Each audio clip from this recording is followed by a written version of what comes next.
भंडारे के समय आखिरी में सब कुछ आपको दे देंगे। ठीक है, वो अपने पास से पैसे लगाकर खूब जितना सामग्री सब लाए लाखों की, और सब संतों को निमंत्रण कर दिया।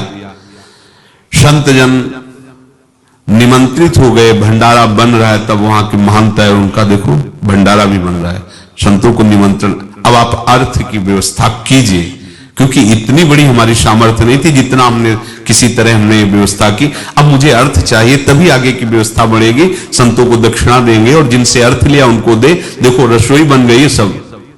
उनका छत में विश्वास नहीं तो ये अभी चूड़ी खोली, उनको तो था ना कि मोहरे हैं कंकड़। तो अब जैसे कितना उनको सदमा लगा होगा, हजारों संतों का निमंत्रण, रसोई बन, संत हो के छल कपट। तो उनका महाराज आपने तो हमारा नाश कर दिया, जो महंत थे। अब बताओ रसोई बन गई, संत निमंत्रित हो गए, और आप ये कंकड़ दिखा रहे हैं हमको। आपने तो हमें बर्बाद कर दिया, हमारी इतनी सामर्थ्य नहीं थी, आप पहले बता देते। संत होकर ऐसा छल कपट। अब वो बोले तो क्या बोले, क्योंकि उनको पता था कि मोहरे हैं इसमें। अंदर से उनका चिंतन गया उसी सेठ के पास, अच्छा ऐसा धोखा हमारे साथ किया, भोगोगे तुम। ये जो निकलता है ना भोगोगे, ये अकाट्य होता है।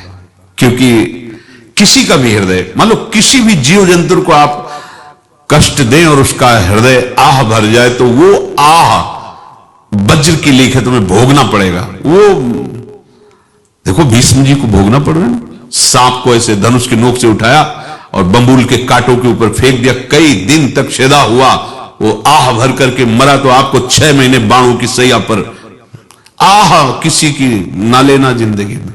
कोई ऐसा कोई आह भर करके कह दिया तुम समर्थ हो, हम तो कुछ कर नहीं सकते, और अंदर से दुखी, फिर तुम्हारी सामर्थ्य काम नहीं करेगी, मिट्टी में मिला देगी।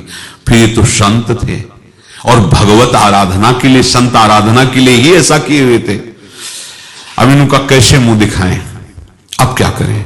सुबह संत जन आएंगे, सबके बीच में हमारी कि देखो इन्होंने, अब क्या करें। गए और संगम में जाके छलांग लगाई, अपने प्राण त्याग दिए।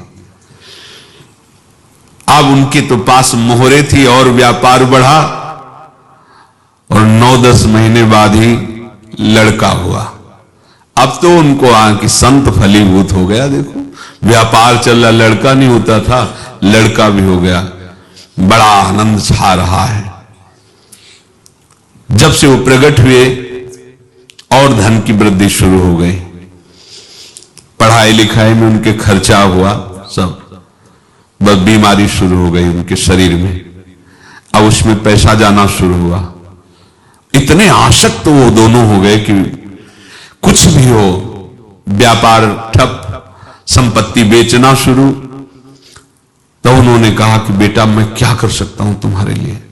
बोले हमारी अंतिम इच्छा है प्रयाग चलो, और जितने प्रयाग में संत महात्मा सबको एक बार भंडारा करवाओ, हमारी इच्छा अंतिम है। क्योंकि अंतिम यही इच्छा थी। बोले अब ज्यादा संपत्ति तो नहीं रह गई। तो बोले घर बेच दो, मेरे लिए ही तो है, बेच दो।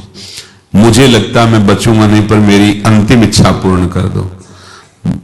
घर बेच दिया, जेवर बेच दी। वहां गए, जब संत सेवा की तो बोले मुझे संगम तक ले चलो। संगम तक ले गए और बोले समझे तुम चुराए थे और हमने उसको छीना है, कुछ नहीं रह गया तेरे पास कुछ। अब केवल ममता और आसक्ति में जलकर मर और नरक प्राप्त कर। मैं वही महात्मा हूं जिसकी तूने मोहरे ली थी, शरीर छोड़ दिया। महात्मा को जन्म लेना पड़ा और इनको दुर्गति भोगनी पड़ी। ऋणानुबंध होश में, ऐसा नहीं कि आप जो कर रहे हैं कोई देख नहीं रहा, कोई हिसाब किताब नहीं, जो कर रहे हैं अवश्य में भोक्तव्यम। बहुत सावधान। अनेक जन्मों में अनेक लोगों से जो कुछ लिया दिया है, इस लेने देने को मिटा देने के बाद ही तुम मुक्त हो गए। इसीलिए एक उपाय है, लेना न देना मगन रहना। क्या?